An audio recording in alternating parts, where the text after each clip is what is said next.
Well, this has been a long time coming, but it's about time that I go ahead and show you guys my little Frankenstein project with the ALICE LCE system. So, I've made a few videos about little alterations I've done with like the LBV88 and even how I've kind of experimented with the ALICE system to try to use everything ALICE and then, a few modifications. But finally, I think I found the one combination that incorporates it's a bit of a hybrid.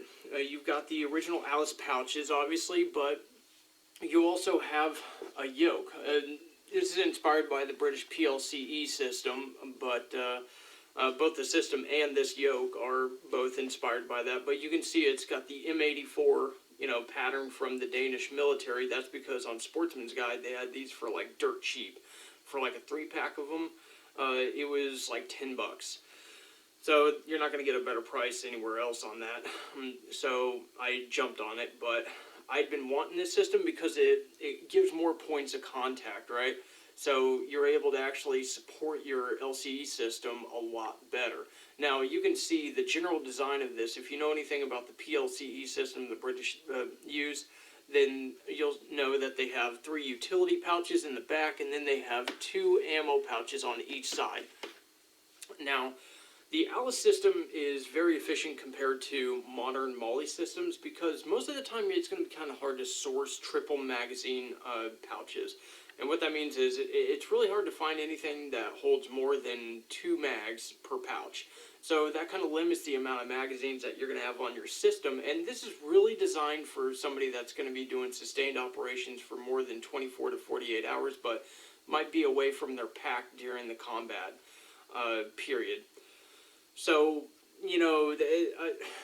it could be for like reconnaissance or something like that, where, you're out for like a day or two and you got to subsist off that. Of course, you don't really have rations or anything. The expectation is that you're pretty much going to be fasting for the most part as far as big meals are concerned, but the general concept is very similar to the British, setup. So, of course, you can alter it yourself, but this is inspired off of their setup because I found it to be pretty functional. So anyways, 2 ammo pouches on each side here. I can have a total of 360 rounds of 5.56 or 160 rounds of 308. It only holds the 20 rounders comfortably. The 25 rounders do not hold very well except for some pouches because not all ALICE pouches are going to be the same size and dimensions, so it does take kind of going through the pouches and figuring out what works and what doesn't. Then, of course, you got 2 canteen pouches. They do share some space with some other things. This one has a cam cream that I wrapped in like electrical cord or electrical tape, rather, and duct tape to kind of dampen the noise, like during any kind of bumping or anything. So it helps with, silencing it a bit. And then in this canteen pouch, you have a little Mayday ration. It's 400 calories, and it breaks up into 2 squares. Each one of these canteens gets a square, and that's because just taking water on its own is not really a good idea. And if you're going to take water, do not get it when you feel a little bit of thirst. Get water when you can finish off a whole canteen all at once.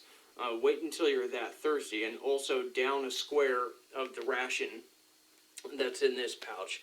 That'll restore electrolytes, and it'll prevent you from diluting them, which would further your water loss and further the damage that the heat or cold is doing to your body. So you always need to mix electrolytes with water. You don't want to be having one or the other, right? So, I also have water purification tabs in this little pouch on the canteen pouch, and a little bit of duct tape to kind of help my first aid kit. And going on to the first aid kit, all this is an ALICE IFAK pouch with an insert, a modern insert. And of course I have most of the stuff you're going to need for a TCCC type situation, but most of it is for self-care. So I'm not really counting on, a buddy coming over and helping. I'm more counting on myself to keep myself in the fight and then be able to treat myself as best as possible within reason. So also here I have a monocular in a little pistol mag pouch right here. They were typically oversized for what they were, so I was able to fit a full-size monocular from Vortex in here, and I've even got a little lanyard loop or a wrist loop, so I can wrap it around my wrist and while I'm using it. That way, you know, it doesn't get dropped or anything. So, with that said, that's pretty much it, except for like this knife here. This is the Colt Kaboon, or not Colt, Cold Steel Kaboon, and you can see it's laced in with the little PLCE yoke, and it's really going to move freely, and that's really the key to this system, is that everything kind of works with the body. Even this pad, which is an old isomat pad, so it's just secured with 550 cord, very simple, doesn't really get in the way, and it's not going to soak up water, so that's really a good thing there. So it's not going to add to the weight if this thing gets soaked or you get rained on or whatever. So also you'll notice all the attachment points here being 550 cord, it glides. So even the front, you know, both of the front ones are on this, on the ammo pouches, and you can see the ammo pouches are connected with this piece of 550 cord, which both of these little pieces are going, or not pieces, but these straps from the yoke are attached. So they're both distributing the load. And so that's a really nice part of this system, is that it's going to glide along the 550 cord as you're changing positions, as you're bending over. So it's not going to be this awkward thing as you're shifting positions, bending over, or whatever. So that's really a big advantage that most systems are not going to give. You kind of need to alter it and customize it in order to get that to work. On top of that, of course, you have my my pace counting beads right here, and so this is, you know, for obvious reasons, got to keep counting your pace, but I just have it secured to the same piece of 550 cord attached to the ammo pouches here. So very simple, and I have it anchored up here with a piece of 550 cord, so it's actually got good tension, so it's not flopping around, less likely to snag on anything. And I've never had an actual issue with it, neither with this knife. It's actually in a very accessible area without reducing my ability to use these magazine pouches at all. So overall, this system is very good, very sturdy, and I've been impressed with it. I haven't found a reason to really change anything. But one more thing of note is the magazine pouches. Now, I haven't done this alteration that I'm going to recommend to you. Of course, with the magazine pouches, I use the grenade flaps for a dump pouch. I've mentioned that in other videos. But one thing I didn't mention is that for each of these pouches, I have a strip of cardboard in them. For the most part. Of course, I mentioned that the size of the magazine pouches aren't always the same. Like this pouch doesn't need any cardboard in it at all because it's pretty small.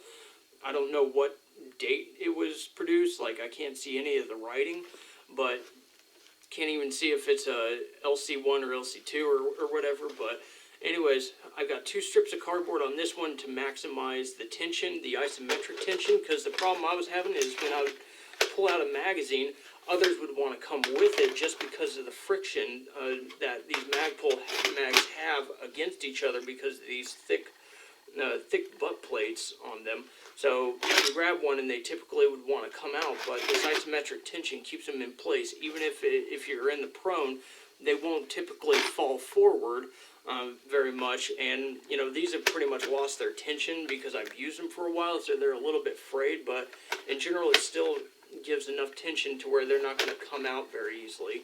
So one recommendation I would have for this, because you all know that cardboard is going to take on water and it'll make it incredibly brittle, on top of how brittle cardboard can be on its own when it's dry, when used over time with friction. I would recommend that you get the packing tape that has the fiberglass reinforcement in it, so that, you know, it'll have more durability, but it'll also be waterproof. Clear tape is kind of like the hobo way of waterproofing things. That's how you do with maps, little instruction cards, range cards, you know, whatever. So that's really an old school method of doing things, but it still works to this day. So there's no reason to, get anything too fancy. You don't need to spend a lot of money to actually get good gear. Now, ALICE is becoming less available over the years. As the years go by, it's getting less and less, readily available. So, sourcing this equipment isn't always going to be the cheapest. However, overall, you're getting more bang for your buck with these systems. They're made of pure nylon for the most part, and except for like the fleece on the inside of these, but even that's for a reason. Modern systems don't have that. Like, you can wet them down, wet the inside down of these canteen pouches, and then put the canteens in there, and it'll, through thermal evaporation, it'll actually keep the canteens relatively cool in warm climates. So anyways, I definitely recommend this system, but as you can see, I'm kind of making it work with a different system here, and there's a lot of 550 cord on top of like using some zip ties here and there to secure the little ALICE clips, and I could do it on all of them. It's just kind of a pain in the butt. So, that might be something I do in the future, but it hasn't really become necessary yet. These ALICE clips haven't even come up yet, and that's one of the things about this homemade hippo pad, as it were. It kind of prevents that friction up against the body, so nothing's really trying to pull it up or snag these little clips, so they stay pretty well secure. So anyways, let me know what you think about this in the comments below. I'd like to hear your guys' thoughts. I know that the ALICE system is very popular, and I've always gotten good hits on the ALICE system, but I also did do an article on this in a little bit more detail on my blog. So go ahead and check that out, and it'll be linked below, and you guys have a good one.